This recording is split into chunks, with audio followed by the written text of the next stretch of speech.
there's parts of it that we'd do, but some parts we can't do, like at the end, where you all had a small candle and you went up and you placed it on one of the candles and you lit from that power that you wish to meditate or take home with you, but we don't have that.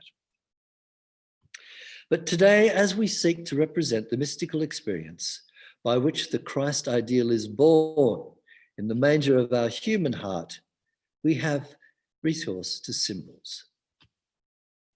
They are childlike, simple symbols, like those which teachers of all ages have used. Now, the only response is that they quicken in us and they give us a sense of reverence, which helps us. And they can give us a clearer conception of the indwelling Christ consciousness. And if they throw light on parts of the Christmas story that have been obscure to us, then the purpose of this service will be fulfilled. Now, the tall candle that's lit stands to remind us of him who said in John 8, verse 12, "I am the light of the world. Let your light shine." And the 12 candles here are to be lighted represent the 12 disciples of Jesus and the attributes of being that those disciples are attributed with. These attributes exist within each of us and are to be quickened into service of the Christ within our being as we expand in consciousness to the realization of what our destiny and birthright is. And this is where we give you all a chance. We'll have the candles lit here, but we have 12 special people who we've got together who are going to light the candle. Now, Radh, I believe you're first. And I light this candle for Peter, who represents faith. Through the Christ faith within me, my faith is made steadfast. I hold firm and I am courageous. Okay.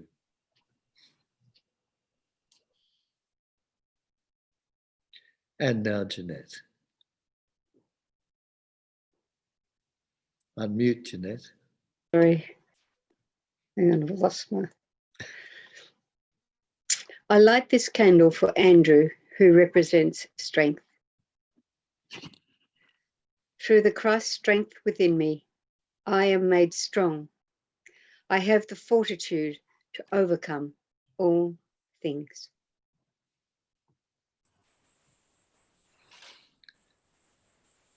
Thank you. William. I light this candle for James, son of Zebedee, who represents judgment and wisdom. Through the Christ mind within me, I make wise decisions. Divine justice is established in my life.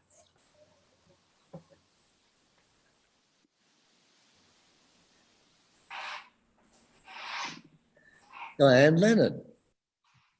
I light this candle for John, who represents divine love. Through the Christ love within me, I am now filled with peace and harmony. I attract good into my life.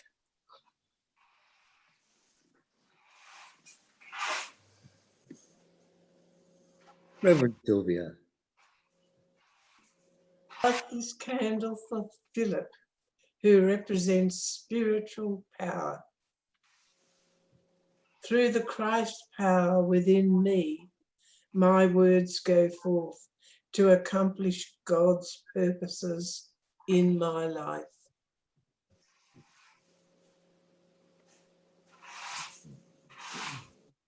Robin.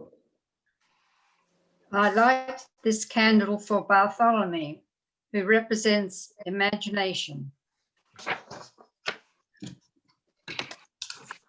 By the imagining power of the indwelling Christ, I now see this good in every person and every situation.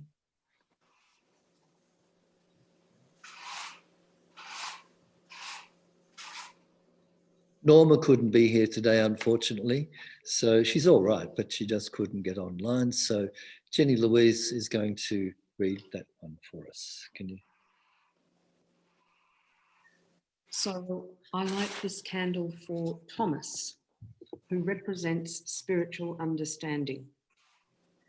Through the light of the indwelling Christ, I understand the truth about myself. I am a child of God, loved and worthy.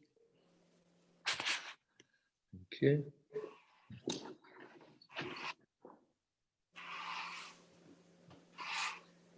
Good. I light this candle on behalf of Matthew, who represents Will.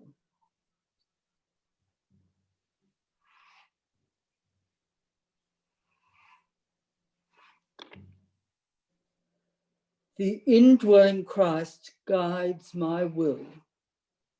I let God's perfect will be done in all that I think and say and do. Beverly. I light this candle for James, son of Alphaeus, and this for order. I light this candle for James, son of Alphaeus, who represents divine order. The indwelling Christ establishes order in my life now. All things are working together for good.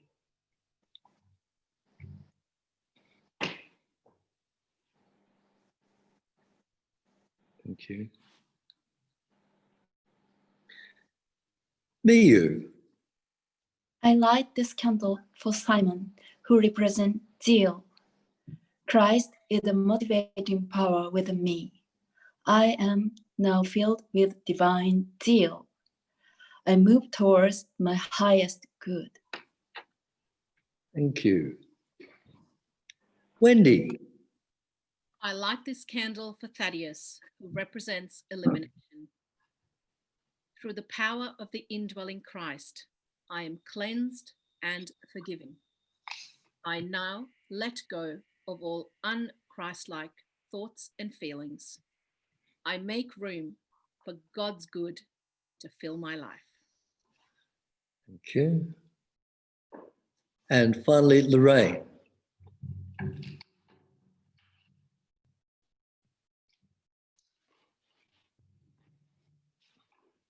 So I represent Judas today, represents generative life. The indwelling Christ guides and governs the wellspring of life within me. I am energized, renewed, and restored.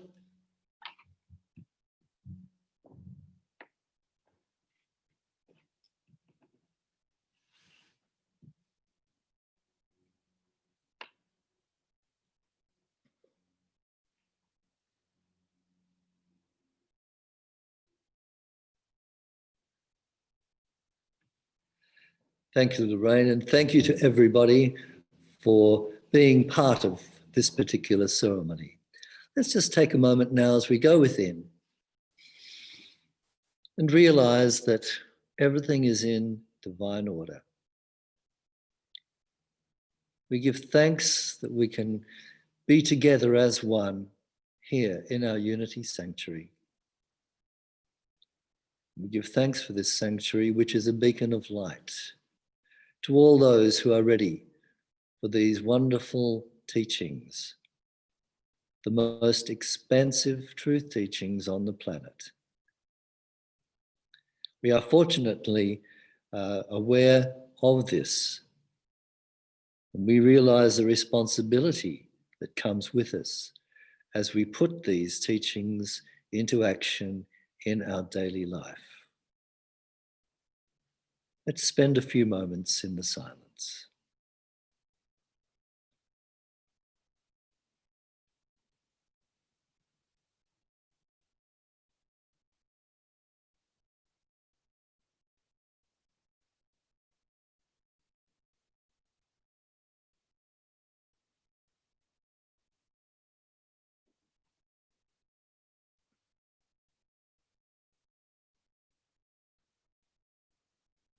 And we gently come back and give thanks for that wonderful presence in whom we live move and have our being yesterday, today, and tomorrow. And let us now conclude this part of the service with one of the most sacred songs of all. And we'll ask Beverly to sing Silent Night.